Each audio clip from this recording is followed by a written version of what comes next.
Hi, this is the video for Daf Peh Tet of Masechet Ketubot for Daf Shevui. I am Joshua Kulp, and I wanted to explain the beginning of the Gemara on Peh Tet and talk a little bit about how Rashi explains the Gemara and what the Gemara is talking about. I think it's worth going into in deeper depth because it's an interesting issue of legal and historical interest.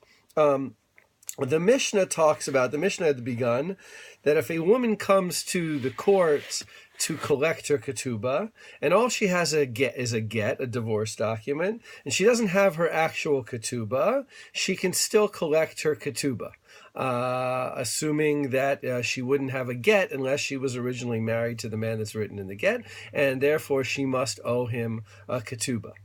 He must owe her a ketubah, So the Gemara says about that, Shma mina kodvin shovar.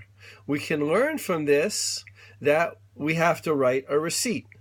What it means is that the wife would write a receipt to the husband, I received my ketubah payment from you. Di ain kodvin shovar, for if we didn't write a receipt, Richush dilma mafkara l'ktuba v'gavya ba.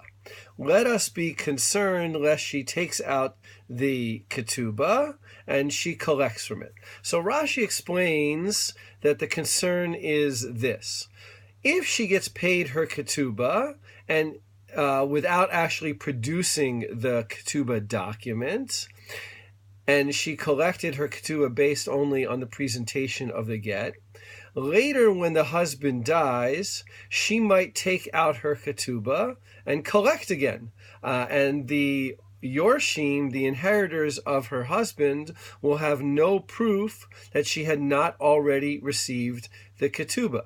And that's why we have to write a receipt. Now, the question is, why make such a big deal about writing a receipt? And Rashi explains the reason, and there is actually a big machloket about this in Bavra Batra. He says that we write a receipt against the will of the borrower. It's the borrower who does not necessarily want to have a receipt written. Ve'eno yachol lashmit atzmo. He cannot avoid this and say, I don't want to. Lomar lo yipara. I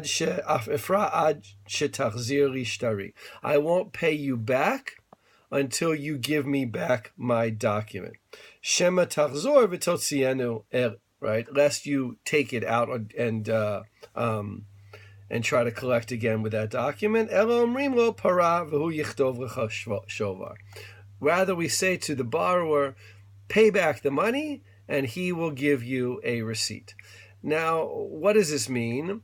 Basically, people might not want to collect receipts. Let's say you have a document that says you owe me money, and I pay you back the money. Now, if you write a receipt, now I have to hold on to that receipt to prove it while you still have that document. And that could be dangerous. The burden of proof becomes on me that I have to hold on to the receipt.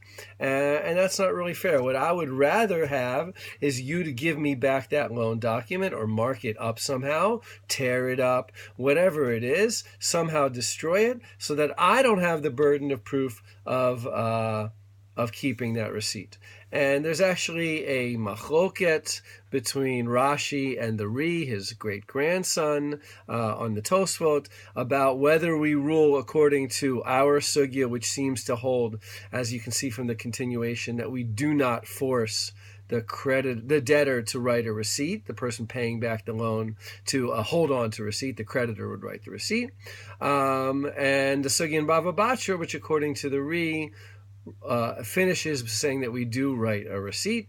Today, for the most part, we have more electronic means of proving that something was paid, but it remains a big issue. How do you prove that you have paid back your debts, or how do you prove that you are still owed your debts? And that's very much the subject of this sugya, and it probably was much harder back then to make sure that you held on to proper documentation. After all, when you think about it, the receipts that I don't personally keep my receipts most of the time. I just throw them away as soon as I'm outside the store because I know that there's an electronic record, and for the most part, I don't need to hold on to a receipt, but sometimes business people, especially personal contractors, people who are small business owners, do need to make sure they keep their receipts.